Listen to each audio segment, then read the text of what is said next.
தமிழரசு கட்சிக்கு ஒரு எதிர்காலம் இருக்கா இன்னைக்கு அடுத்த தேர்தல்? நம்ம தேசிய பேசுகிறவர்கள் குழந்தைகள் அல்லது உறவினர்கள் எல்லாம் வெளிநாட்டில் இருக்கிறார்கள், அவர்களுக்கு பொருளாதார பிரச்சனை. ஆனால் சாதாரண மக்களுக்கு நாளாந்த வாழ்க்கையை கொண்டு செல்ல வேண்டிய தேவை இருக்கின்றது, அவர்களுக்கு பொருளாதார பிரச்சனை. தமிழரசு கட்சியாக இருந்தால் என்ன, இன்றைக்கு இருக்கும் ஐபிசி பாஸ்கரன் போன்றவர்களாக இருந்தால் என்ன, கிட்டத்தட்ட இவர்கள் விடுதலை புலிகளுடைய அழிவை விரும்பி ஏற்கனவே திட்டமிட்டு விரும்பித்தான் இருந்தவர். வடகிழக்கிலே வாழ்கின்ற மக்களுக்கு இந்த தமிழ் பாராளுமன்ற உறுப்பினர்கள் செய்தது என்ன பொருளாதார ரீதியாக? யுத்தத்தால அழிந்து போன ஒரு பூமியில ஹோட்டல் கட்ட வேண்டிய தேவை என்ன இருக்குது? இன்னைக்கு கிட்டத்தட்ட ஒரு வடக்கு கிழக்கு மாகாணத்தை ஒரு அந்தப்புறமாக்குற ஒரு முயற்சியை தானே முன்னாள் தமிழ் தேசியம் கைக்கிறவை செய்யணும். தமிழ் மக்கள் வடகிழக்கிலே பொருளாதாரத்தில் பலமாக இருக்கும் பொழுது அரசியல் பிரச்சனைகளை பலமாக போராடலாம், அரசுடன் எதிர்த்து போராடலாம், அரசு தேவையை கேட்கலாம். இந்த காலத்துல நாங்கள் தமிழ் பிரதேசங்களை அபிவிருத்தி செய்ய தவறினால் தமிழ் பிரதேசங்கள் சூனிய பிரதேசமாக மாறுவதை தவிர்க்கலாம். அவர்களுடைய அழிவுக்கு காரணமாக வந்தவர்கள் அவர்கள் எல்லாம் அழிந்த பிறகு இங்கு அந்த மக்களிடம் சூறையாடி உழைத்த பணத்தை கொண்டு முதலீடு செய்து இப்போது மற்றவர்களுக்கு ஒப்படைக்கிறார்கள். இது நியாயமா? தமிழக கோரிக்கை வந்ததே வாக்கு வங்கிக்காகத்தானே. 30 வருஷம் ஆயுத போராட்டம், 30 வருஷம் இந்த போராட்டம், 60 வருஷம் போராட்டத்தை நடத்தி ஒரு 300 பேரை கூட்டி லண்டனில் கூட்டத்தை நடத்தலாம். வந்தால் அங்க ஊழலுக்கு எதிரான ஒரு நகர்வுகள் நடத்தப்படும் நினைக்கிறீங்க? நிச்சயமா இருக்கும். வணக்கம் நேயர்களே, இன்றைக்கு எமக்கு தேசம் திரைக்கு தேசம் நெட்டுக்கு புதிய நபராக இருந்தாலும் பிரித்தானியாவிலும் உலகெங்கும் வாழும் தமிழர்கள் மத்தியிலும் நன்கு அறியப்பட்ட ஊடகவியலாளர். பெரும்பாலும் எமது ஊடகங்கள் அனைத்துமே யாழ் மையத்தை கொண்டிருக்கின்ற பொழுது யாழ் மையத்துக்கு வெளியிலே ஒரு ஊடகத்தை கடந்த 4 தசாப்தங்களாக நடத்தி வருகின்றவர். அந்த வகையில் தமிழ் அரசியல் சூழலிலும் ஊடக பரப்பிலும் மிக முக்கியமானவர் ராம்ராஜ் அவர்களோடு நாங்கள் இணைந்து கொள்கிறோம். டிபிசி நிலையத்தின் இயக்குனர் ராம்ராஜ். வணக்கம் ராம். வணக்கம் தோழர் ஜெயவாரன் அவர்களே. நீண்ட நாள் நண்பரும், பல்வேறு டிபிசி நிர்வாகம், டிபிசி கலையகம் அல்லது வான்முரசு பத்திரிகை பல்வேறு காலகட்டங்களிலே சிரமப்பட்ட போதெல்லாம் தோள் கொடுத்து தோளோடு நின்று உங்களோடு உரையாடுவதில் மகிழ்ச்சி அடைகின்றோம். நன்றி ராம். நீங்கள் அண்மை காலமாக இந்த ஜனாதிபதி தேர்தல் தொடர்பாக இலங்கைக்கு பயணம் செய்திருக்கின்றீர்கள். ஜனாதிபதி ரணில் விக்ரமசிங்கவையும் சந்தித்திருந்தீர்கள். என்னதான் டீல் போட்டீர்கள் அவரோடு? உண்மையிலே நான் தாயகத்துக்கு அண்மையிலே சென்றிருந்தேன். ஒரு தனிப்பட்ட விஜயம் காரணமாக ஜனாதிபதி அவர்களையும் சந்திக்க வேண்டிய சூழ்நிலை ஏற்பட்டது. பலமுறை ஜனாதிபதி அவர்களை நான் சந்தித்திருக்கின்றேன். பிரித்தானியாவிலும் சரி, இலங்கையும் சரி. ஜனாதிபதி மட்டுமல்ல, இன்னும் பல்வேறு தலைவர்களை சந்தித்தேன். ஆனால் இதுல என்ன பிரச்சனை, இப்பொழுது ஒரு தேர்தல் தொடர்பாக ஒரு முக்கியமான பிரச்சனை நடைபெறுகிறது, பிரச்சாரம் நடைபெறுகிறது. அந்த வகையில் ஜனாதிபதியின் பங்கு முக்கியமான பங்காக இருக்கின்றது என்பதை நாம மறக்க முடியாது. அந்த வகையிலே அவருடைய சந்திப்பு இருந்தது. சந்திப்பிலே முக்கியமாக எங்களை பொறுத்த மட்டும் உங்களுக்கு தெரியும், கடந்த பல ஆண்டுகளாக இந்த 13வது திருத்த சட்டம் மாகாண சபை பற்றி அதிகமாக குரல் கொடுத்து வருகின்றோம். வடகிழக்கு பொறுத்த மட்டிலே, வடகிழக்கு இன்றைய சூழ்நிலையும் சரி, இன்னும் 10 வருடங்களுக்கு சரி, தமிழ் மக்களுக்கு தேவையான ஒரு நிர்வாக கட்டமைப்பு தேவை. அந்த நிர்வாக கட்டமைப்பை நாம் கொண்டு வருவதற்கு தேவையான விடயம் மாகாண சபை தேர்தல். அதனை ஒட்டித்தான் எங்களுடைய நடவடிக்கை எல்லாம் இருக்கின்றது. அதுதான் முக்கியமாக இருக்கு. அது தொடர்பாக ஜனாதிபதி என்ன உறுதிமொழி ஏதாவது உங்களுக்கு அளித்திருக்கிறாரா? இல்ல, ஜனாதிபதி பல்வேறு உறுதிமொழிகளை பல்வேறு மத்தியிலும் கூறுவார். நாங்கள் மாகாண சபை பற்றி கேட்ட பொழுது நிச்சயமாக மாகாண சபை தேர்தல் நடத்தப்படும், ஆனால் எப்ப என்று அறுதிட்டு கூறவில்லை. வடகிழக்கு மக்களுக்கு ஒரு நிர்வாக அழகு தேவை என்பதை அவர் ஏற்றுக்கொண்டிருக்கின்றார். ஆனால் என்னை பொறுத்த மட்டில் நான் இன்னொரு விதமாக யோசிக்கின்றேன். ஜனாதிபதியுடன் அதாவது அடுத்த முறை தேர்தலுக்கு வென்றாலும் கூட அவருடைய வயது இல்லை, ஒரு அளவு கடந்துவிடும். ஐக்கிய தேசிய கட்சி முக்கியமாக இலங்கை இந்திய ஒப்பந்தத்தை கொண்டு வந்தது. அவருக்கு ஒரு கடமை இருக்கின்றது. இந்த ஒப்பந்தமான விடயங்கள், அதாவது குறைந்தபட்சம் இந்த மாகாண சபை தேர்தலை நடத்தி ஒரு நிர்வாகத்தை ஏற்படுத்தும். நீங்கள் அவரோடு கதைத்த பொழுது ஏற்கனவே அவருக்கு உங்களை முன்பும் அறிமுகமாக இருக்கிறீர்கள், பல தடவை லண்டன்லையும் சந்திச்சிருக்கிறீர்கள் நினைக்கிறேன். தேசிய அரசாங்கம் அமைக்கப்பட்ட போதும் சந்தித்திருப்பீர்கள். உங்களுக்கு ஏதாவது நம்பிக்கை ஏற்படுகின்றதா? பேராசிரியர் கூல் அவர்கள் கதைக்கின்ற போது சொன்னார், வேற யாரை நம்பினாலும் ரணிலை நம்ப முடியாதுன்னு பல தடவை ஏமாற்றி விட்டார். உங்களோட பார்வை என்ன? உண்மையிலே ஜெயவாரன், உங்களுக்கு இலங்கை அரசியலை நீங்கள் ஒரு அளவு கண்காணித்து வருகிறீர்கள், பார்த்து வருகிறீர்கள். இலங்கையை பொறுத்த மட்டில் ஒரு அதிகாரமிக்க சர்வதேச நாடுகள் ஏற்றுக்கொள்ளக்கூடிய, அதுவும் பக்கத்திலே இந்தியா பார்க்கின்ற ஒரு தலைவர் தேவை. அந்த தலைவரை பொறுத்த மட்டில் இப்பொழுது 3 தலைவர்கள் தேர்தலிலே போட்டியிடுவதாக 2 தலைவர்கள் போட்டியிடுவதாக கூறியிருக்கின்றார்கள். ஒன்று அனுராக் குமார் திசாநாயக்க, மற்றது சஜித் பிரேமதாசா. 3வதாக இப்பொழுது ஆட்சியில் இருக்கின்ற ஜனாதிபதி அவர்கள். இவர்கள் 3 பேரும் முன்னுக்கு வரும் பொழுது அதற்கு கூடுதலான ஒரு ஆதரவு சர்வதேச ரீதியிலும் சரி அல்லது வெளியிலும் சரி படித்தவர்கள் மத்தியிலும் சரி ரணில் அவர்களுக்கு இருக்கு என்பதை நாங்கள் தவிர்க்க முடியாது. நான் கூறிய இன்னொரு விடயம், ரணில் அவர்கள் எல்லா நாடையும் அனுசரித்து போக வேண்டிய ஒரு தேவையும் இருக்கு, அதை செய்யக்கூடியவர். இந்தியாவோட உறவு இலங்கையை பொறுத்த மட்டில் மிக முக்கியமான ஒன்றா இருக்கின்றது. மீண்டும் பாரதிய ஜனதா கட்சி ஆட்சிக்கு வந்திருக்கின்றது. அங்கே அதிகாரத்துக்கு மீண்டும் ஜெயசங்கர் அவர்கள் வெளிவிவகார அமைச்சராக வந்திருக்கின்றார். IMF நிதியை பெற்றுக் கொள்வதற்கு கூடுதலாக கடமையாற்றிய திருமதி சீனிவாசன் அவர்கள் நிதியமைச்சராக வந்திருக்கின்றார்கள். இதெல்லாம் ஒரு சாதாரண விடயமாக இருந்தாலும் கூட ஒரு எதிர்காலத்திலே இலங்கை தமிழர் தொடர்பாக ஒரு சிறிய அழுத்தத்தை ஜனாதிபதிக்கு கொடுக்கும் பொழுது ஜனாதிபதி குறைந்தபட்சம் மாகாண சபை தேர்தலை நடத்துவதற்கு முற்படலாம், ஒரு அதிகாரத்தை கொண்டு வரதுக்கு முற்படலாம். இல்ல, நீங்க சொல்ற இந்த விஷயம் சர்வதேச நாடுகளை பொறுத்த வரைக்கும் ரணில் விக்ரமசிங்க மீது அவர்களுக்கு எப்பவுமே ஒரு நல்ல உறவு இருக்கின்றது. இந்த அரகலையா போராட்டம் முடிவுக்கு வந்து இவரை கொண்டு வந்ததிலையும் அது முக்கிய பங்காற்றி இருக்குது. இலங்கை மண்ணில ரணில் விக்ரமசிங்கவுடைய பலம் எவ்வாறு இருக்கிறது? ஏனென்றால் அனுரகுமார திசாநாயக்க தேர்தல் பிரச்சாரத்தை ஏற்கனவே ஆரம்பித்து விட்டார். இலங்கை, சுவிஸ், லண்டனுக்கும் வந்து பிரச்சாரம் நடந்து கொண்டிருக்கிறது. நாங்கள் இங்கு கதைத்துக் கொண்டிருக்கிறோம். அதே நேரம் அதே போல சஜித்தும் ஓரளவு அந்த பிரச்சாரத்தை செய்யறோம். ஆனா ஜனாதிபதி விக்ரமசிங்க இன்னும் அந்த அந்த அந்த தேர்தல் நடக்குமா இல்லையா என்ற ஒரு முடிவுக்கு வர இல்லை என்ற மாதிரி தானே தெரியுது. இல்ல, நிச்சயமா நீங்க இலங்கை அரசியலை பார்த்தீர்கள் என்றால் ரணில் ஒரு பலவீனமான தலைவர் என்றாலும் கூட ஒரு அனுபவசாலியான அரசியல்வாதி என்பதை நாங்கள் மறக்கக்கூடாது. இன்றைக்கு பொதுஜன பெரமுனையில் பல பிரிவுகளாக பிரிக்கப்பட்டிருக்கின்றன. அது பல பிரிவுகள் ஜனாதிபதி அவர்களுக்கு பூர்ண ஆதரவை வழங்கி வருகின்றது. இன்னொரு புறம் பார்த்தீர்கள் ஜனாதிபதி ஐக்கிய தேசிய கட்சி பலவீனமாக இருந்தாலும் கூட ஓரளவு பாமர மக்கள், நான் வடகிழக்கு தெற்கு மாதிரி எல்லாம் செல்லும் பொழுது இந்த நாட்டை பெரிய ஒரு பொருளாதார பின்னடைவிலிருந்து கொண்டு வந்ததற்கான தலைமை தகுதியும் ரணில் அவர்களுக்கே இருந்தது என்கின்ற விடயத்தை சாதாரண மக்கள் மத்தியிலிருந்து கேட்கக்கூடிய இருக்கின்றது. இன்று நீங்கள் கூறியது போன்று JVP ஓரளவு மக்கள் மத்தியிலே செல்வாக்கார்ந்து பிரச்சாரத்தை மேற்கொண்டிருந்தாலும் கூட ஜனாதிபதி அவர்கள் பல இடங்களிலே கூறியிருக்கின்ற ஒருவரும் பிரச்சாரத்தை துவங்கவில்லை. அதெல்லாம் மக்கள் அள்ளுப்பட்டு அங்கு செல்கிறார்கள். எல்லா கட்சியும் பிரச்சாரங்களை துவங்கும் போது பல்வேறு மக்களும் வேறு வேறு இடங்களுக்கு சொல்வார்கள். உதாரணத்துக்கு கண்டியிலே கூட்டம் நடக்கின்ற கூட்டத்தை பார்ப்பதற்கு எல்லோரும் செல்வார்கள். அதன் அர்த்தம் அது வாக்கு வங்கி அல்லது வாக்கை கொண்டு வந்தவர்கள் இல்லை. அது மாதிரி 3 கூட்டங்கள் நடக்கும் பொழுது அந்த மக்கள் 3 இடங்களுக்கு பிரிந்து செல்வார்கள். அப்பொழுது அவர்கள் இது தெரியப்படும். ஆனால் JVP முதலே ஆரம்பிக்கப்பட்டது. JVP-யை பொறுத்த மட்டில் ஒரு அளவு இந்த முறை ஒரு பெரிய போட்டியை கொடுக்க அளவுக்கு இருக்கும். ஆனால் ஜனாதிபதி அளவுக்கு வெற்றி பெறுமா என்பது ஒரு சந்தேகம் தான். ஏனால் அவர்கள் கடந்த தேர்தலிலே பெற்றுக்கொண்ட வாக்கு 3%. அது 51% கொண்டு வருவது என்பது. ஆனால் பாராளுமன்ற தேர்தல் வந்தால் நிச்சயமாக ஒரு பலத்தை காட்டக்கூடிய வாய்ப்பு இருக்கு. ஒரு பலமான எதிர்க்கட்சியா வரக்கூடிய சக்தியும் இருக்கு. அது உண்மையிலே நாட்டை பொறுத்த மட்டில் ஒரு நல்ல வழிக்கு கொண்டு வருவதற்கு வாய்ப்பாக இருக்கும். எது எவ்வாறு இருந்தாலும் ஒரு கூட்டு அரசாங்கம் வருவது தவிர்க்க முடியாதுதான். அப்ப உங்களை பொறுத்தவரைக்கும் ஜனாதிபதி தேர்தல் என்று வந்தால் ஜனாதிபதி ரணில் விக்ரமசிங்க தான் பெரும்பாலும் ஒரு முடிந்த முடிவாக இருக்கும் நினைக்கிறீங்க? முடிந்த முடிவாக தனிப்பட்ட கருத்து.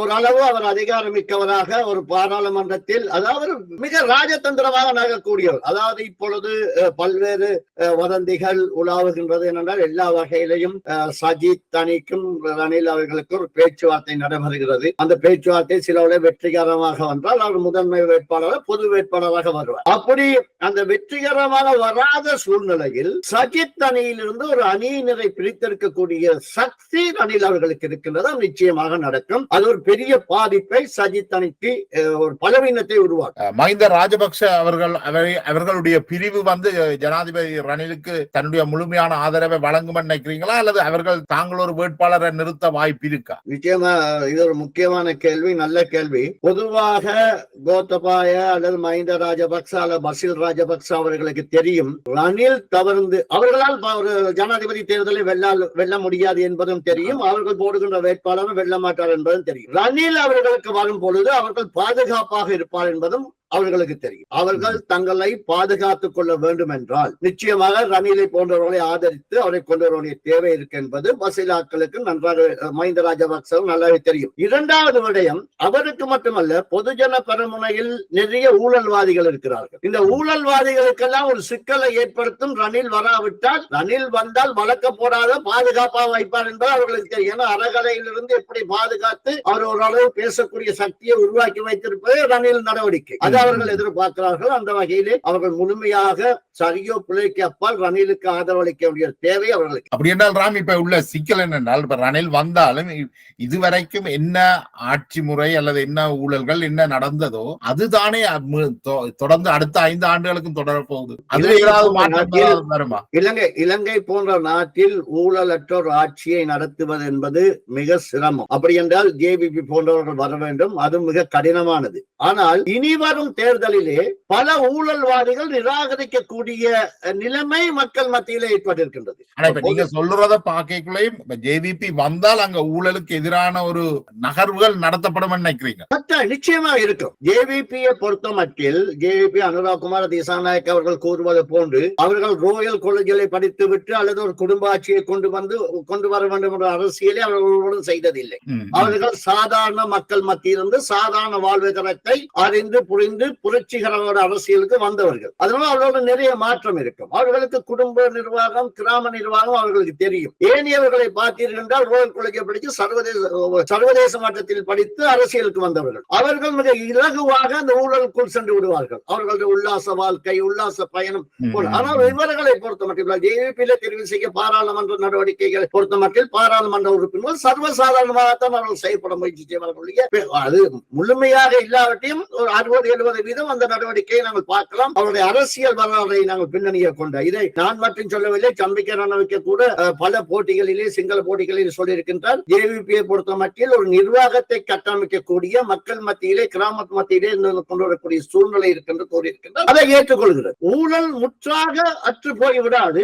ஊழல் ஒரு அளவு இருக்கும் என்று நீங்கள் பார்த்தீர்கள். இப்பொழுது நடந்த இந்த அரசாங்கத்திலே அந்த விசா விஷயம் அதுல பெரிய ஊழல் நடந்தது. கிரிக்கெட் போர்டிலே பெரிய ஊழல் நடந்திருக்கிறது. இப்போ ஜனாதிபதியா இருக்கிற இந்த ஆட்சியில் எனவே ஊழல் அங்கங்கு இருக்கத்தான் செய்யும். ஆனால் ஜேவிபி போன்றவர்கள் பலமாக வரும் பொழுது அது குறைவாக வாய்ப்பு இருக்கு. இப்ப பாத்தீங்கன்னா சிங்கள மக்கள் மத்தியில இவ்வாறான விவாதங்கள், ஒரு ஜனநாயக தன்மை விவாதங்கள் எல்லாம் நடக்குது. ஆனா தமிழ் தரப்புகள்ல இதை காண முடியாம இருக்குது. இந்த தமிழ் தரப்புகள், தமிழ் அரசியல் தலைமைகள் எவ்வித மாற்றத்தையும் எடுக்கிற மாதிரி தெரியல. பொது வேட்பாளருடன் நிறுத்துறதாக சொல்லி இருக்கிறோம். இப்ப அனந்தி சசிதரனை பொது வேட்பாளராக நிறுத்துறதை பற்றி அவர் தன்னை முன்வைத்திருக்கிறார்.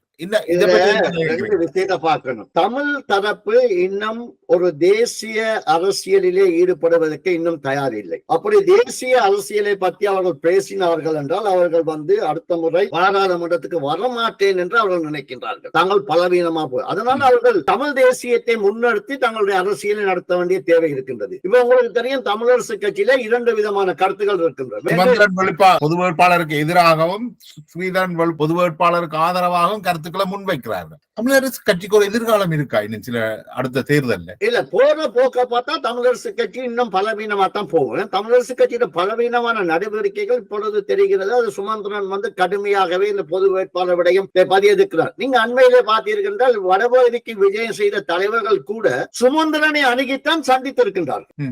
அதை தவிர அங்க வேற எந்த ஒரு பாராளுமன்ற உறுப்பினரும் அங்கு செல்லவும் இல்லை, சந்திக்கவும் இல்லை. அப்ப சுமந்திரன் ஒரு தனி போக்கா இருந்தாலும் கூட கட்சியிலே முடிவெடுக்கக்கூடிய சகல வல்லமையுடன் இருக்கின்றாரா என்ற கேள்வி எடுப்பது தவிர்க்க முடியாதாக இருக்கின்றது.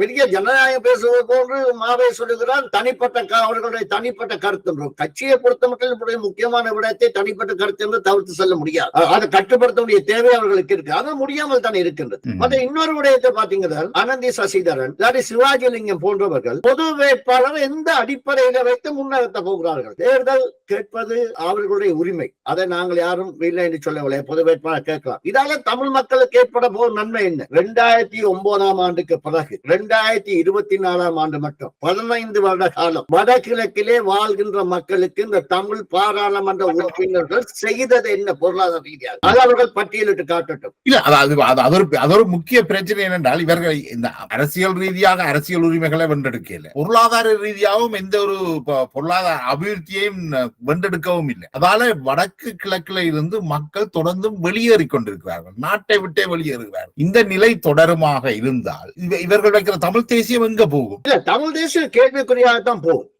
நீங்க அண்மையில பாத்தீங்கன்னா தமிழ் தேசியத்துல பேசக்கூடியவர்கள் யார்? எல்லாம் தேர்தலிலே தோல்வி அடைந்து தேர்தலிலே இனங்காண முடியாதவர்கள் தான் தமிழ் தேசியத்தை பத்தி பேசுகிறார்கள். மற்றது இந்த தமிழ் தேசியத்தை பத்தி பேசுகிறவர்கள் எதிர்காலத்திலே ஒரு அளவு அரசியல் குழு முயற்சிக்கிறார்கள். அதை வைத்து ஒரு பாராளுமன்ற உறுப்பினராக எடுத்து பார்க்கிறார்கள். இதுதான் தொடர்ந்து நடக்க போது. ஆனால் மக்கள் மக்கள் அந்த நிலையில் இல்லை. ஏன்னா நீங்க கடந்த பாராளுமன்ற தேர்தலை பார்த்தீர்கள் என்றால் தமிழ் தேசியம் என்று கூறி வாக்கு கேட்டவர்களை விட தேசிய கட்சிகளிலே சேர்ந்து வாக்கெடுத்தவர்களுடைய வாக்குகள் அதிகம். வடகிழக்கை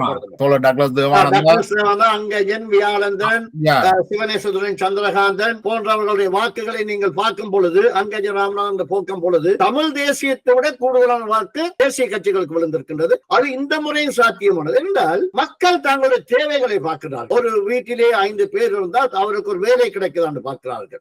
அது வேலை முக்கியமாக இருக்கிறது. தமிழ் தேசியம் பேசுகிறவர்கள் குழந்தைகள் அல்லது உறவினர்கள் எல்லாம் வெளிநாட்டில் இருக்கிறார்கள், அவர்களுக்கு பொருளாதார பிரச்சனை இல்லை. ஆனால் சாதாரண மக்களுக்கு நாளாந்த வாழ்க்கையை கொண்டு செல்ல வேண்டிய தேவை இருக்கின்றது, அவர்களுக்கு பொருளாதார பிரச்சனை இல்லை. நான் என்னை பொறுத்த மட்டில் நாளாந்தம் அந்த மக்கள் தங்களுடைய வாழ்க்கையை கொண்டு செல்வதற்கான வழி என்பதை இவர்கள் உடனடியாக காட்ட வேண்டும். அதன் ஊடாகத்தான் எங்களுடைய அரசியல் பிரச்சனை முன்னெடுக்க வேண்டிய ஒழிய தமிழ் மக்கள் வடகிழக்கிலே பொருளாதாரத்தில் பலமாக இருக்கும் பொழுது அரசியல் பிரச்சனைகளை பலமாக போராடலாம், அரசுடன் எதிர்த்து போராடலாம், அரசுக்கு தேவையை கேட்கலாம். நிச்சயமாக அது ஒரு முக்கிய புள்ளி. என்றால் நாங்கள் பொருளாதார ரீதியாக, கல்வி ரீதியாகவும் பொருளாதார ரீதியாகவும் வளர்ந்தோம் என்று சொன்னால் நாங்கள் எங்கள் அதிகாரத்தை கொஞ்சம் இலகுவாக தக்க வைக்க முடியும். அதுக்கான கட்டமைப்புகளை தமிழ் தலைமைகள் செய்ய இல்லை. புலம்பெயர்ந்த தமிழர்களும் இதுகளை கட்டமைக்கிறதுல பெரிய நாட்டம் கொள்றதாக தெரியல. இல்ல, புலம்பெயர்ந்த தமிழர்கள் பெரிய தாக்கம் கொள்ளுவதை விட அவர்கள் தனிப்பட்ட முறையிலே தங்களால் முடிந்த முதலீடுகளை செய்வதும் பொருளாதாரங்களை வளப்படுத்த இருக்கிறார்கள். பாராளுமன்ற உறுப்பினராக அல்லது தமிழ் கட்சி உறுப்பினர் தெரிவு செய்யப்பட வேண்டிய கடமை என்ன? புலம்பெயர்ந்த மக்களுடைய ஒன்றாக செயற்பட்டு அவர்களுடைய அபிலாசைகளை பூர்த்தி செய்யக்கூடிய வகையிலே ஒரு வேலை திட்டத்தை முன்னெடுக்க வேண்டிய ஒரு கடமை அவர்களுக்கு இருக்கின்றது. அது எந்த பாராளுமன்ற உறுப்பினரிடம் இருக்கின்றது?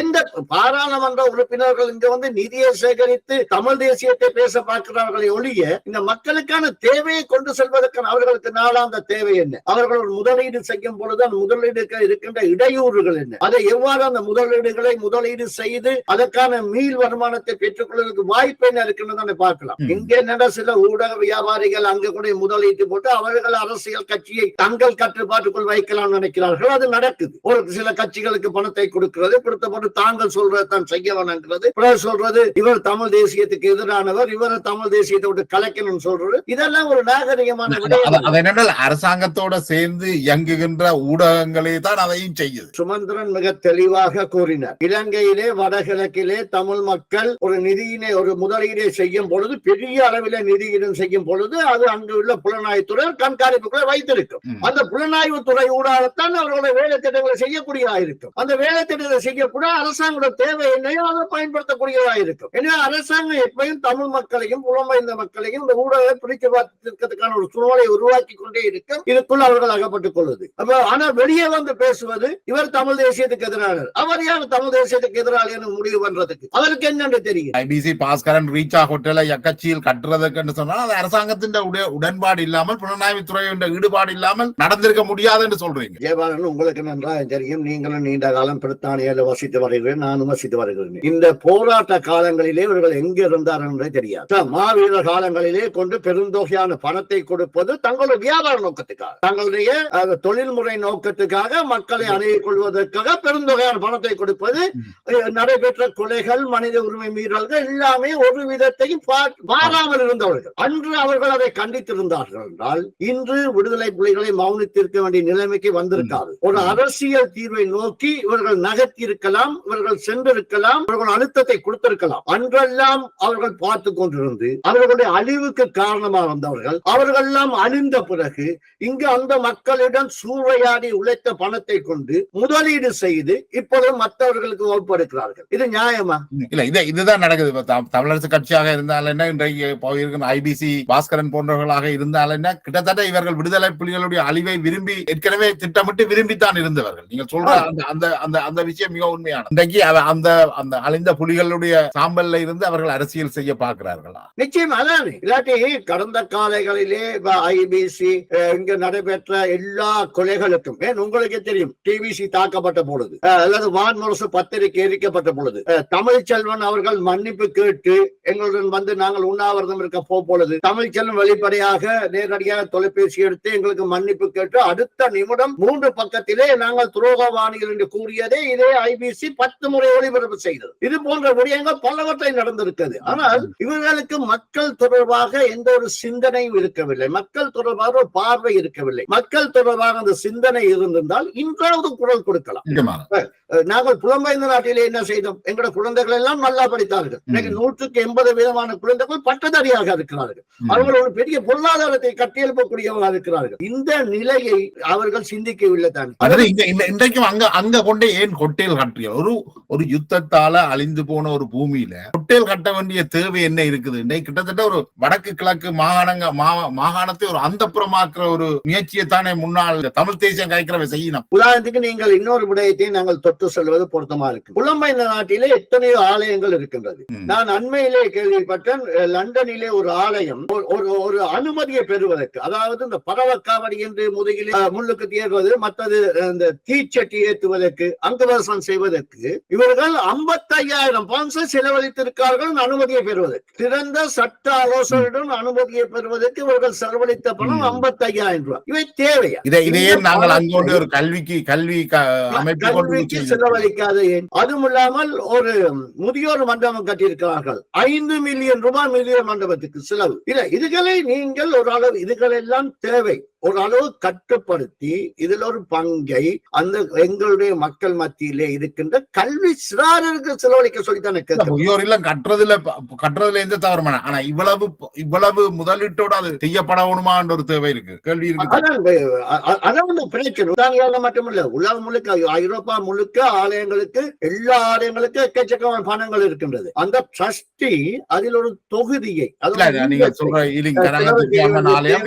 இவ்வளவு பணத்தை அவர்களுடைய கொள்கையில் 1/3 ஒரு பங்கை இலங்கைக்கு அனுப்ப வேண்டும் என்பது. ஆனா இந்த இவ்வளவு பெருந்தொகையில நீங்கள் முதியோர் இல்லத்தை கட்டினா பிறகு எப்படி இலங்கையில உள்ள பாதிக்கப்பட்ட மக்களுக்கு நீங்கள் உதவி செய்ய முடியும்?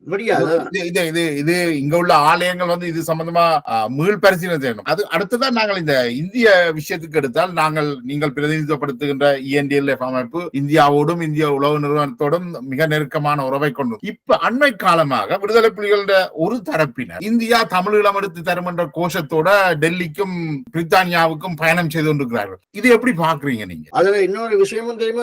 போனவர் சிலர் அங்கிருந்து திருப்பி நாடு கடத்தப்பட்டு இருக்கிறார்கள். அவர்கள் அங்க இருந்து நாடு கடத்தப்பட்டார்களா? அவர்கள் அனுமதிக்கவில்லை அங்கு செல்வதற்கு.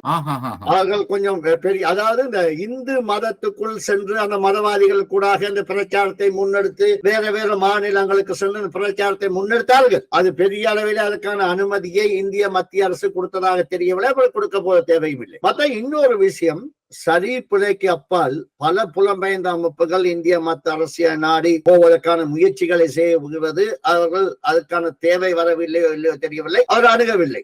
இந்திய அரசோட இந்திய அதிகாரிகள், இந்திய அரசு தேவனாத்தான் முயற்சி செய்வார்கள். அவர்கள் முழுமையாக தமிழ் பாராளுமன்ற உறுப்பினர்களுக்குள்ளால் ஏதாவது செய்ய முடியுமா தான் முயற்சிக்கிறார்கள் என மக்களால் தெரிவிக்கப்படுகிறது. ஆனா அவர்கள் அங்க பலவீனம் என்பது அவர்களுக்கு தெரியும். உங்களுக்கு தெரியும், கடைசியாக ஜெயசங்கர் அவர்கள் சென்று எல்லாத்தையும் ஒன்றாக சேர்ந்து சந்தித்து கடைசியாக சொன்னது 13 திருத்த சட்டத்துக்கு மேல இந்தியா போக முடியாது, அதுதான் தேவை, அதான் செய்யுங்க. ஏன்னா இந்தியாவுக்கு குளோபல் பொலிட்டிக்ஸை பொறுத்த மட்டும் ஒரு பக்கம் சைனாவோட பிரச்சனை இருக்கு, இன்னொரு பக்கம் பாகிஸ்தான் பிரச்சனை இருக்கு. இப்ப ரெண்டுக்கும் இடையில இந்தியா இலங்கையை அணுக வேண்டிய தேவை இருக்கு. அப்ப இந்தியா இலங்கையை பாய்ச்சிக் கொள்ள வேண்டிய தேவை தவிர்த்துக் கொள்ளும். அப்ப இந்தியா என்ன செய்யும்? சிங்கள மக்கள் மத்தியிலே ஒரு இன பிரிவினை ஏற்படுத்துவதற்கான எந்த சந்தர்ப்பத்தன்மை விடாது. அதாவது இந்தியாவுக்கு எதிரான சிங்கள மக்கள் மத்தியில் வரக்கூடாது, சிங்கள மக்கள் மத்தியில் ஒரு எழுச்சி வரக்கூடாது என்பதை இந்தியா கவனமாக இருக்கும். இந்தியா அதை செய்யுது. இந்தியா பௌத்த பிக்குகளுக்கு நிதியை கொடுக்குது. வடகிழக்குல தவிர தெற்கில உள்ள சிங்கள இளைஞர்களுக்கு பல்கலைகளுக்கான அனுமதியை கொடுக்குது. பல்வேறு அபிவிருத்திகளில் ஈடுபடுகிறது.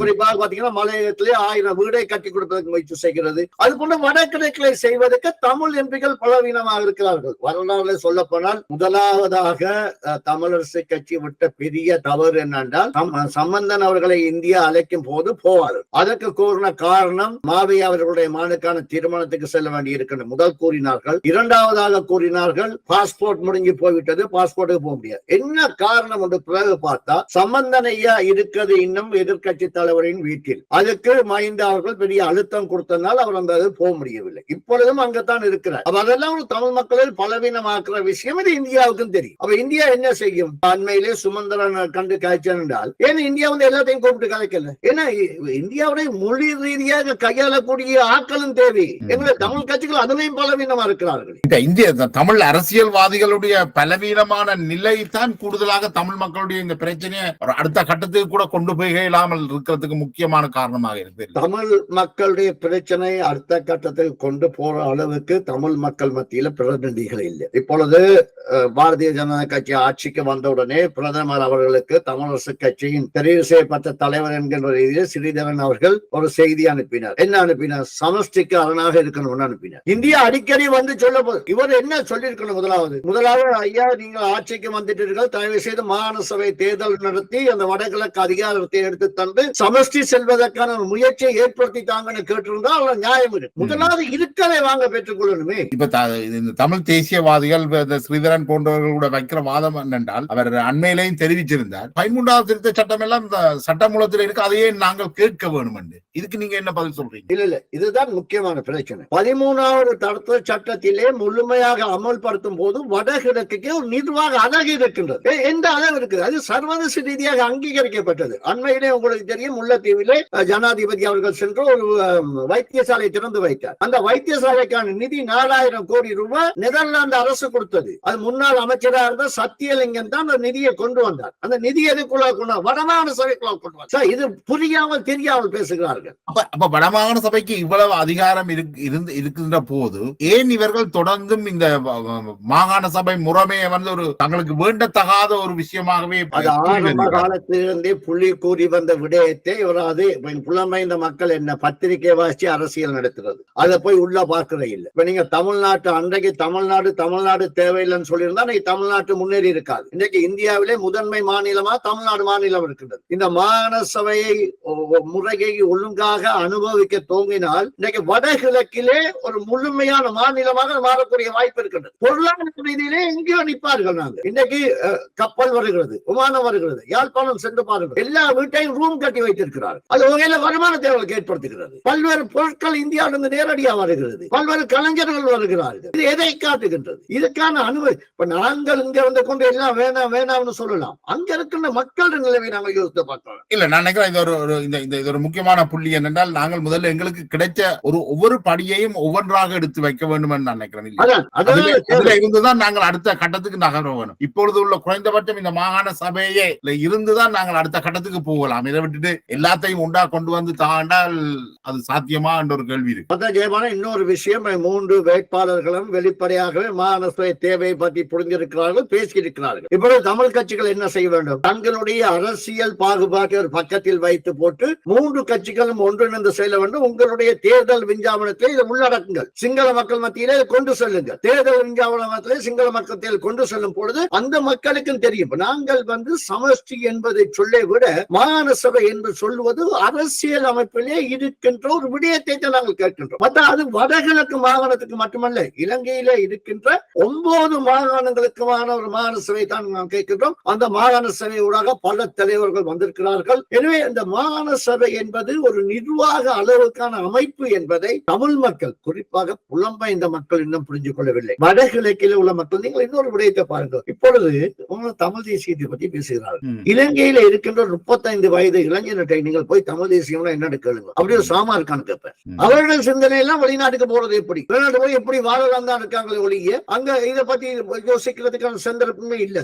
நீண்ட காலத்துல நாங்கள் தமிழ் பிரதேசங்களை அபிவிருத்தி செய்ய தவறினால் தமிழ் பிரதேசங்கள் சூனிய பிரதேசமாக மாறுவதை தவிர்க்கலாம். எங்களுக்கான ஒரு சாதகமானது நிலை நீங்கள் கூறுவது போல பயன்படுத்தாவிட்டால் வடகிழக்கு வர நிதியெல்லாம் அவர் வேற இடங்களுக்கு செலவழித்து அதை அபிவிருத்தி செய்து விடுவார்கள். இந்த சந்தர்ப்பத்திலே இந்தியாவை அணுகலாம். என்னென்ன தேவையோ இந்தியா நிச்சயமாக செய்யும். அது இலங்கை அரசாங்கம் மறுக்க முடியாது.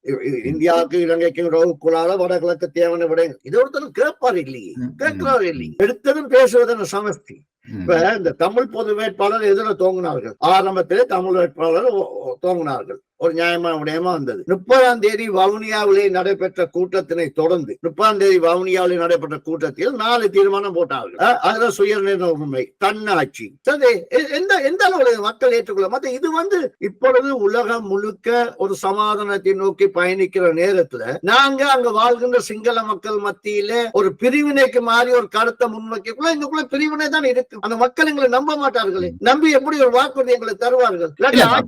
எப்படி ஒரு விடயத்தை மக்களுக்கு சுயநிர்ணய உரிமை வேண்டுமென்றால் முதல்ல நாங்கள் இருக்கிற உரிமைகளை பெற்றுக்கொண்டு அதன் தொடர்ச்சியாகத்தான் அதுக்கு அடுத்தடுத்த படிகளுக்கு போகலாமே ஒழிய எடுத்தோடனே நாங்கள் அதுல ஈடுபடுறது எங்களை மிக பலவீனமாக மாற்றும் என்றதுதான் உண்மை. அதுதான், அதாவது இவர்கள் தங்களுடைய வாக்குகளை பாதுகாத்துக் கொள்ள வேண்டும் என்பதற்காகத்தான் அந்த நடவடிக்கைகள். தமிழில கோரிக்கை வந்ததே வாக்கு வங்கிக்காகத்தானே. அது 72ஆம் ஆண்டு அது ஒரு சூழ்நிலை வேறு இருந்தது, அது ஒரு வாக்கு வங்கிக்கு வந்திருந்தாலும் கூட அந்த கோரிக்கை அந்த இருந்தது. அது தந்தை செல்வாக்கு தமிழிலிருந்து சரி வராது என்பதற்காக தானே சமஷ்டியை கையில வச்சுக்கொண்டேன். அண்ணன் அமிர்தலிங்கம் மாவட்ட சபை ஏற்றுக்கொள்வதற்கு ரெடியா இருந்தால் தானே. என்ன காரணம் என்றால் இந்த நடவடிக்கையில நீங்கள் அப்போது கூறியது போன்று இருக்கின்ற விடயங்களை எடுத்துக்கொண்டு அடுத்த கட்ட நகருக்கு போகுது. சரி, மாகாண சபை நிர்வாகம் ஒழுங்கா போகும்போது நாங்கள் சமஷ்டியை பத்தி பேசுவோம், அதுக்கான ஆதரவை தேடுவது. அது நாங்கள் நிர்வாகத்தை எங்களுக்கு நிர்வாகமே நடத்த தெரியாது. இந்த 5 வருஷம் மாகாண சபை என்ன மாதிரி இருந்தது தெரியும். அதுக்குள்ள நாங்க சமஷ்டியை கேட்டு நாட்டை பிரிச்சு தாங்கன்னு கேட்கிறோம். எங்களுக்கு ஒரு நிர்வாகத்தை ஒழுங்கா கட்டமைக்க முடியல. எங்களுக்கு இருக்கின்ற நிர்வாக அதிகாரிகளை நாங்கள் வைத்துக் கொள்ள முடியவில்லை, புதிய அதிகாரிகளை தெரிவு செய்ய முடியவில்லை. எந்த கட்சியில 2ஆம் கட்ட தலைவர்கள் உருவாக்கி இருக்காங்க சொல்லுங்க பாருங்க. எந்த கட்சி, ஏதாவது ஒரு கட்சி எடுத்து பாருங்க, எந்த கட்சியில 2ஆம் கட்ட தலைவர்கள் உருப்படியாக தலைவர்களே இல்ல. 2ஆம் கட்ட தலைவர்கள் தலைமைத்துவம் இல்லை என்ற நிலைமையில தான் மக்கள் விடுதலை முன்னணி ஜேபி எடுத்துக்கிட்டீங்கன்னா ஒரு கட்டமைப்பு இருக்கு, ஒரு இளைஞர் கூட்டம் உங்களுக்கு பின்னுக்கு இருக்கு. இப்ப நீங்க லண்டன்லயே 3000 பேர் கூடியிருக்காங்கன்னு சொன்னால் சர்வசாதாரண விடயம் இல்லை. நடக்கிற கூட்டத்துல 3000க்கு மேல அந்த மண்டபம் ஃபுல்லா நிறைஞ்சி இருக்கு. கனடாவில பல ஆயிரக்கணக்கான நிறைஞ்சிருக்காங்க. அப்ப இப்படி ஒரு கூட்டத்தை ஒரு தமிழ் கட்சி லண்டன்ல நடத்த முடியும்? 200 பேரை கூட்ட முடியாத சூழ்நிலை தான் இருக்குது. 30 வருஷம் ஆயுத போராட்டம், 30 வருஷம் இந்த போராட்டம், 60-70 வருஷம் போராட்டத்தை நடத்தி ஒரு 300 பேரை கூட்டி லண்டன்ல கூட்டத்தை நடத்த இல்லாம இருக்கு. அப்படிதான் அவ்வளவு பலவீனம் தானே. நாங்க யாராவது கட்சி எங்களுக்கு சவால் விடும் என்றால் தமிழரசு கட்சி 500 பேர் கூட்டம் நடத்த முடியுமா? முடியாது. அந்த சூழ்நிலை இல்லை. ஏன்னா அரசியல் பலவீனம், அரசியல் தெளிவு இல்லை. தெளிவாக்குறதுக்கும் அந்த பாராளுமன்ற உறுப்பினர் இல்லை, அவர்களுக்கே தெளிவு இல்லை. இந்த பாராளுமன்ற உறுப்பினரோட வரலாறு எடுத்து பாத்தீங்கன்னா இவங்க எல்லாம் அடிப்பட்டு போராட்டத்திலிருந்து வந்தாக்கள் இல்லையே, ஒருத்தர் 2 பேரை தவிர மற்ற விடுதலை புலிகளால கொண்டு வரப்பட்ட போராளிகள் தானே, உறுப்பினர்கள் தானே. அவர்களுக்கு எப்படி இந்த போராட்டத்தில் உண்மை தன்மை புரியும்? மக்களுடைய கஷ்டம் எப்படி தெரியும்? இல்ல சாணக்கியனுக்கு தெரியுமா? இல்லாட்டி வியாழந்தனுக்கு தெரியுமா? இப்ப இந்த ஜனாதிபதி தேர்தல் விஷயத்துக்கே நாங்கள் இந்த உரையாடல் நின்று கொண்டு போகிறது. இப்பொழுது இந்த தேர்தலை பற்றி ரணில் விக்ரமசிங்க அறிவிப்பார் நினைக்கிறீங்க? இப்ப நேற்று அவருடைய அமைச்சரான அரின் பெர்னாண்டோ அவர்கள் காலிலே நடைபெற்ற கூட்டம் அக்டோபர் 5ஆம் தேதி ஜனாதிபதி தேர்தல் என்று கூறியிருக்கின்றார். ஆனால் ஜனாதிபதி முழுமையாக முயற்சி செய்வார் இந்த தேர்தலை ஒத்தி வைப்பதற்கு. இன்னும் 1 வருட காலம் ஒத்தி வைப்பதற்கான ஒரு சிறு இடம் ஒன்று இந்த இதிலே அரசியலமைப்பு சட்டத்திலே இருக்கின்றது என்று எல்லாம் கூறுகிறார்கள். அது அயம்பதி விக்ரம கூட அண்மையிலே கூறியிருக்கின்றார். ஜெயமதி விக்ரமரட்னம் கூறியிருக்கின்றார் 6 வருஷத்துக்கு அந்த ஜனாதிபதி தேர்தலை வைத்திருக்கலாம் என்ற சூழ்நிலை இருக்கின்றது. அப்படி அதுக்கான முயற்சியை செய்வார். அப்படி இல்ல சஜித் அணியினருக்கும் ரணில் அணியினருக்கும் ஒரு ஐக்கியம் ஏற்பட்டால் நிச்சயமா ஜனாதிபதி உடனடியாக அக்டோபர் மாதம் தேர்தலை வைப்பதற்கான முயற்சி இருக்கும். இப்ப உள்ள சூழல் அவருக்கு சாதகமா இல்லைன்றதுதான் உண்மை. முழுமையான ஒரு நம்பிக்கையான ஒரு சாதகம் இல்லைன்னு நினைக்கிறோம் இல்லையா? இல்ல, அவருக்கு ஒரு 50-50 தோற்றுருவோமோ என்கிற ஒரு சந்தேகம் எப்பயுமே இருக்குன்னு முழுமையான. இப்ப நாங்க ஜனாதிபதி கூட இன்னும் ஒரு ஆண்டுக்கு சில வேளைகளை பிற்போடப்படலாம். பிற்போடப்பட்டால் அதுக்கான வாய்ப்பு அவருக்கு இன்னும் பலவீனமாக. இலங்கையை பொறுத்த மட்டில் இலங்கையிலே இருக்கின்ற அரசியல்வாதிகளில் மிகவும் இந்த அரசியல் அமைப்பை கரைத்து குடித்தவர் என்ற வகையிலே ரணில் அவர்களுக்கு நிறைய அனுபவம் இருக்கு. ஒரு சட்டத்தரணியும் கூட, அனுபவம் வாய்ந்த அரசியல்வாதியும் கூட. வாக்கு வாங்கிய வெல்றதுன்றது அவருக்கு மிக சிக்கலான விஷயமா தான் இருக்கு. அதை செய்ய முயற்சிப்பார். ஆனா இது என்ன சிக்கல் என்றால் பிரித்தானியா எடுத்துக் கொண்டிருந்தால் பிரதமர் ரிஷி சுனாக் திடீரென்று தான் தேர்தலை அறிவிச்சார். அவர் அறிவித்து அந்த தேர்தலுக்கு பிற்பாடு பிரான்சில் தேர்தல் அறிவிக்கப்பட்டது. அவரும் சில வாரங்களுக்குள்ளேயே தான் தேர்தல். என்னால் அவர்களுக்கு இந்த பிரச்சனையை நீண்ட காலம் இழுத்தடித்தால் தாங்கள் தோற்று விடுவோம், தங்களுடைய நிலைமை இன்னும் மோசமாகும் என்ற அபிப்பிராயம் இருக்குன்னு நினைக்கிறேன் இல்லையா? ஆனா அதுக்கு இன்னொரு விடயத்தை சொல்றேன். நல்லாட்சி அரசாங்கம் 45 நாள்ல தானே பொது வேட்பாளரை கொண்டு வந்தாங்க. மைத்திரிபால சிறிசேனாவை 45 நாட்கள்ல தான் அறிமுகப்படுத்தினார். அதே மாதிரி கோத்தபய ராஜபக்சேவும் அதுபோல தான் செய்தார்கள். திடீர்னு அறிமுகப்படுத்தினார். அது ஒரு இலங்கையின் அரசியல் கலாச்சாரம் மாதிரி வந்துட்டு அதைத்தான் ரணிலும் பின்பற்றுறாரா தெரியல. எல்லா பக்கமும் பலவீனம் ஆக்கக்கூடியவர்களை பலவீனமாக்கி தங்கள் வேட்பாளராக வரலாம் என்று யோசிக்கிறேன். பொது வேட்பாளர் வருவார். ஐக்கிய தேசிய கட்சிக்குள் வேட்பாளர் வர முடியாது. பொது வேட்பாளர் தான் வருவாங்க. ஆனா பொதுஜன பெருமுனையில் நான் அப்போது கூறிய போன்று பெரும்பான்மையினர் ஜனாதிபதி ஆதரிக்கிறார் என்றால் வேற யாரும் வந்தால் தங்களுக்கு ஒரு சிக்கல் இருக்கின்றது என்ற விடயத்துக்காக ஆதரிக்கிறார். நிச்சயமா தமிழ் கட்சியும் ஜனாதிபதி ஆதரிச்சே தீரும், ஆதரிக்கும். நிச்சயமா தமிழ் கட்சி எல்லா பாராளுமன்ற உறுப்பினர்களுக்கும் ஜனாதிபதியுடன் தனிப்பட்ட முறையில் நேரடியாக தொடர்பு எல்லாத்துக்கும் தெரியும். இப்ப தெரியும், அண்மையிலே 3 பாராளுமன்ற உறுப்பினர்களுக்கு பெருந்தொகையா நிதியை கொடுத்து வழங்கப்பட்டது. பொது வேட்பாளருக்கு பேசிக் கொண்டிருக்காரு. கடைசி கட்டத்துல அதை பயன்படுத்திக் கொள்வார். சித்தார்த்தன், செல்வம் அடைக்கலநாதன், ஸ்ரீதரனுக்கு வழங்கப்பட்டது. ஆளுங்கட்சியில ஒருத்தரும் கொடுக்க இல்ல. அங்கஜனுக்கோ அமைச்சருக்கோ அமைச்சர் தட்சணம் கொடுக்க இல்ல. உங்களதான் கொடுத்தது. நக்கினார் நாகலந்தார். எல்லாத்துக்கும் தெரியுமே, நிர்மலன் சால்ஸ் எல்லாம் எந்த நாளும் ஜனாதிபதி மாளிகையில் தான் இருப்பாராம். அது என்ன பிரச்சனை என்றால், ஒரு பாராளுமன்றத்தில் இருக்கக்கூடிய ஜனாதிபதியை பேசுவது தப்பில்லை, ஜனாதிபதி சந்திப்பது தப்பில்லை, ஜனாதிபதி தப்பில்லை. ஆனால் மக்களுக்கு வெளிப்படுத்த வேண்டும் நாங்கள் என்ன செய்கிறோம், நாங்கள் என்ன பேசுகின்றோம், எதை பேசுகின்றோம். எல்லாத்தையுமே மூடி மறைச்சி கடைசியா செய்வதில்லை. இப்ப சுமந்திரன் கூறியது போன்று பொது வேட்பாளர் தொடர்பாக நீங்கள் உரையாட தயாரா வாங்க, பேசுவோம். அது பிரச்சனை இல்லை. அன்னைக்கு ஸ்ரீகாந்தா முன்வைச்ச காரணங்கள் மாறி அவரோட நீண்ட அனுபவமான சட்டத்தரணி, அவர் நீண்ட கால விடுதலை போராட்டத்திலிருந்து வர அவர் நியாயமான விஷயங்களை முன்வைக்கிறார். அது மாதிரி இவர்களையும் போய் பேச வேண்டியது. ஏன் பேச இல்லை? இவர்கள் வாதத்தை முன்வைக்கத்தான் வேணும். இதே மாதிரி தான் அனுராகுமார் திசாநாயக்காவுக்கும் சஜித் அவர்களுக்கும் விவாதத்துக்கு அழைத்தார்கள். கடைசியா சஜித் அவர்கள் போகவில்லை. ஏன் போகவில்லை? அது அவருடைய பலவீனத்தை காட்டுகிறது. அதிக பிள்ளைக்கு அங்கால் ஒரு விவாதத்துக்கு அழைத்தால் போக வேண்டிய தேவை இருக்குத்தானே, போத்தானே போனா தானே அந்த மக்களுக்கு மத்தியிலே அவர்கள் சொல்லுவது எது சரி என்று தெரியும். நன்றி ராம். நீண்ட ஒரு உரையாடல். இந்த ஜனாதிபதி தேர்தல் மற்றும் இலங்கை அரசியல் பற்றி மேலும் வரும் காலங்களில் தொடர்ந்து பேசுவோம். உரையாடுவோம்.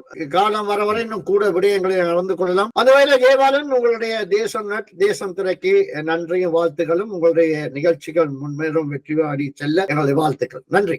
நன்றி ராம்.